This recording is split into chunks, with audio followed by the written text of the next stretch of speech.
Hello, everyone, and welcome to Ancient Roman Trading Secrets with General Romulus. That's me, Romulus. This show is brought to you by Backpack Trader. Our goal is to help you become the best version of the backpack trader you can possibly become. And hopefully, many of you this week are doing exactly that. Final few days of unofficial end of summer coming soon. Labor Day this coming Monday. Not a lot of trading activity in terms of volume, although the volatility has been extremely interesting. I guess the news flow doesn't want to take a break. So the more interesting event of yesterday's trading and the last couple of days, but yesterday, definitive breaks by all major indexes of what we call the 50-day moving average, an average of price over the previous 50 days.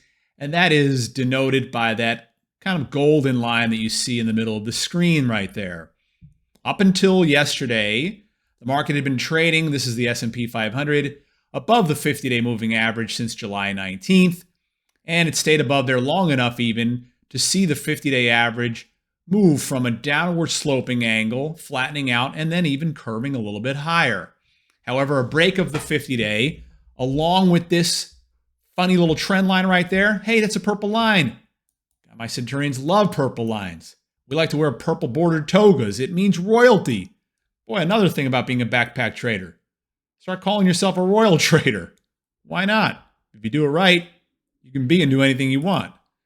Okay, so it breaks this 50-day moving average, which coincidentally, well, not so much, is right there with that trend line, which had supported the market a couple of times, stopped it here, supported it here, but then it broke definitively there yesterday. And by the way, the break was joined by and with an increase, a market increase in what? Volume.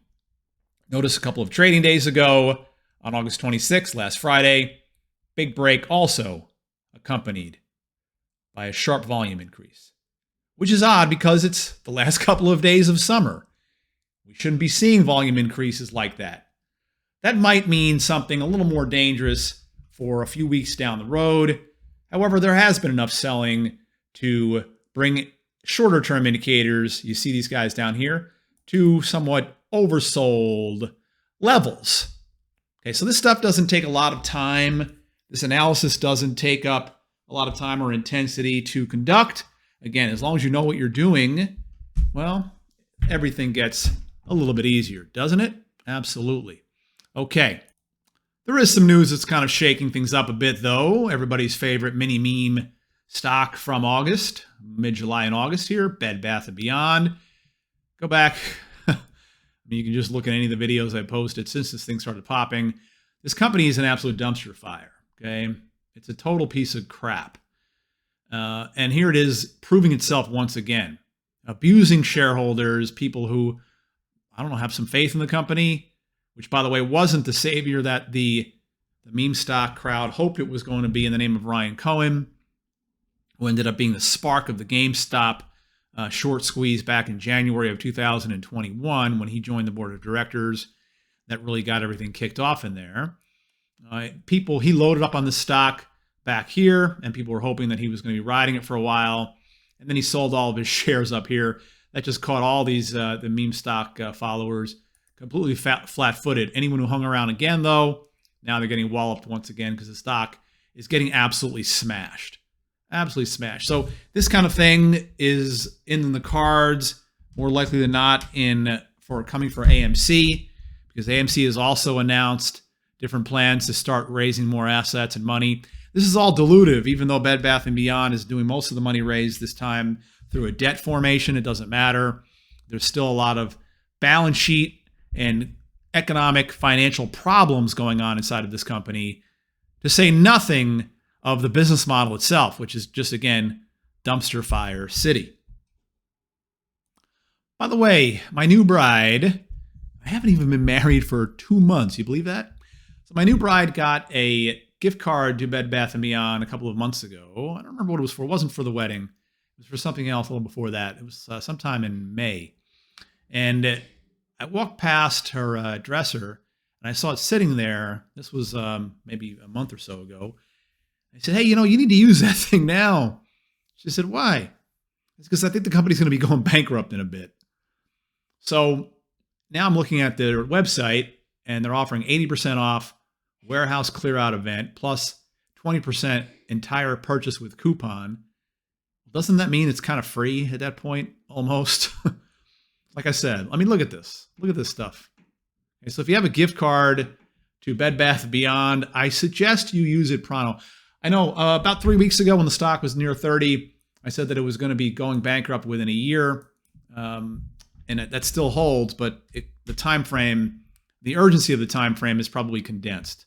So it's probably going to be looking at a lot shorter time frame. And again, AMC holders out there, I know there's still a lot of you. That kind of thing is coming. Okay, sometime in the next few months, they're going to announce a major money raise, and that stock is going to get absolutely obliterated to like totally smashed. I mean, just completely annihilated like this. 30 or 40% one day downside hit after being down so much already. So real tremendous amount of caution out there.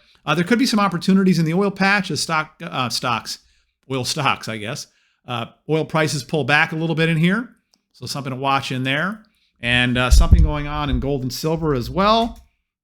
Could be opportunities developing, again, mostly due to the fact that we have light trading going on with holidays and a lot of Wall Street workers just taking these last couple of days off and heading to the beach, which is always a great idea. And I hope that that is coming for you as well. Speaking of opportunities, here's the US 2-year. We've been talking about this for a while as well. This is a breakout above what's called an ascending triangle. Don't want to get too much into the details about what that is, what it means, and how to play it. But rates are going higher. We kind of identified this a while ago, and it's still playing out. So again, this stuff doesn't take a lot of time. It's not real intense. I'm not working 90 hours a week anymore. You can just kind of do a couple of quick chart looks for maybe a few minutes a day and keep yourself organized, tight, and moving in the correct direction with the market. Okay, hey, this has been who? That's right, General Romulus, Ancient Roman Trading Secrets, brought to you by Backpack Trader. Hope everybody has an awesome day, and I will see you tomorrow. That's all for now.